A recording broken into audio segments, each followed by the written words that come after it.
థ్యాంక్సా? Telugu మ్యాట్రిమోనీకి thanks చెప్పాలి. 26 ఏళ్ల క్రితం ఇదే తెలుగు మ్యాట్రిమోనీ ద్వారానే వేళమ్మకి పెళ్లి చేశాం. పెళ్ళంటేనే తెలుగు మ్యాట్రిమోనీనే. విశాఖ తీరంలో 6 మత్స్యకారులు గల్లంతై 3 రోజులు దాటినా వారి ఆచూకీ లభించలేదు.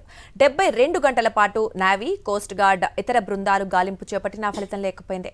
దీంతో తీరంలో కుటుంబ సభ్యుల నిరీక్షణ, ఆవేదన మరింత పెరిగింది. మరో గంటలో వచ్చేస్తాం అంటూ కుటుంబ సభ్యులతో మాట్లాడిన ఆ మత్స్యకారుల మాటలే చివరి మాటలుగా మిగిలిపోతాయేమోనన్న భయం వెంటాడుతోంది. విశాఖ హార్బర్ నుంచి చేపల వేటకు వెళ్లి గల్లంతైన 6 మత్స్యకారుల ఆచూకీ ఇంకా లభ్యం కాలేదు. మత్స్యకారుల గల్లంతు ఘటనపై 72 గంటల పాటు సాగిన సెర్చ్ ఆపరేషన్ కూడా ముగిసింది. అయినప్పటికీ గల్లంతైన 6 జాడ దొరకలేదు. హార్బర్ వద్దే బాధిత కుటుంబాలు పడిగాపులు కాస్తున్నాయి. తమ వారి ఆచూకీ కనిపెట్టాలని వారు అధికారులను వేడుకుంటున్నారు.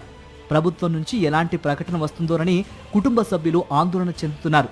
ఈ నెల 4వ తేదీ మధ్యాహ్నం 3 గంటల నుంచి 4 గంటల మధ్య బోటు ప్రమాదానికి గురై మత్స్యకారులు గల్లంతైన విషయం తెలిసిందే.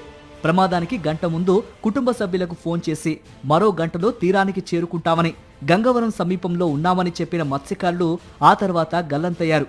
బోటు ప్రమాదం జరిగిన వెంటనే సమాచారం ఇచ్చినా అధికారులు వెంటనే గాలింపు చర్యలు చేపట్టలేదని కుటుంబ సభ్యులు ఆరోపిస్తున్నారు. ప్రమాదం జరిగిన వెంటనే స్పందించి ఉంటే పరిస్థితి ఇంత దారుణంగా ఉండేది కాదని వారు ఆవేదన వ్యక్తం చేస్తున్నారు. వాస్తవానికి 4వ తేదీ సాయంత్రం సమాచారం అందుకున్న అధికారులు నిర్లక్ష్యంగా వ్యవహరించారని ఆరోపణలు వినిపిస్తున్నాయి. 5వ తేదీ ఉదయం 10 గంటల తర్వాతే సెర్చ్ ఆపరేషన్ ప్రారంభించారు. రాష్ట్ర మత్స్యశాఖ కమిషనర్కు కూడా 5వ తేదీ ఉదయం సమాచారం అందినట్లు తెలిపారు. ప్రమాదం నుంచి బయటపడిన కారి చిన్న అనే మత్స్యకారుడు రాత్రంతా ఈదుకుంటూ ఓ చైనా వాణిజ్య నౌక వద్దకు చేరుకొని ప్రాణాలు దక్కించుకున్నాడు.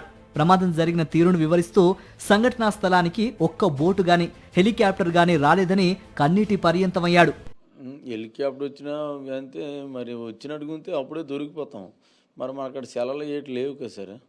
దాన్ని బట్టి మనకి వాళ్ళకి సమాచారం అందలేదు. అన్నలు కానీ తప్ప కానీ 11 గంటల షిప్లు వచ్చి అన్నలు కానీ రాలేదు. అలాగే ఆ సముద్రంలోనే అలా 7:30-8 గంటల వరకు అలా ఈది కొట్టుకునే ఉన్నాం. మరి వాళ్ళు రాలేదు. బాధిత మత్స్యకారుల కుటుంబ సభ్యులు ప్రభుత్వంపై తీవ్ర ఆగ్రహం వ్యక్తం చేస్తున్నారు. మత్స్యశాఖ కమిషనర్ను గట్టిగా నిలదీశారు. బాధిత కుటుంబాలకు తక్షణమే ఆర్థిక సహాయం ప్రకటించాలని, గల్లంతైన మత్స్యకారుల కోసం గాలింపు చర్యలు కొనసాగించాలని మత్స్యకార సంఘాల నేతలు డిమాండ్ చేస్తున్నారు. 72 గంటల గాలింపు ముగిసినా 6 మత్స్యకారుల ఆచూకీ లభించకపోవడంతో వారి కుటుంబాల్లో ఆందోళన మరింత పెరిగింది.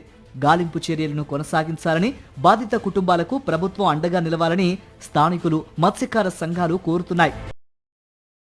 మరిన్ని అప్డేట్స్ కోసం ఛానల్ను సబ్స్క్రైబ్ చేయండి. నోటిఫికేషన్స్ కోసం బెల్ ఐకాన్ పై క్లిక్ చేయండి.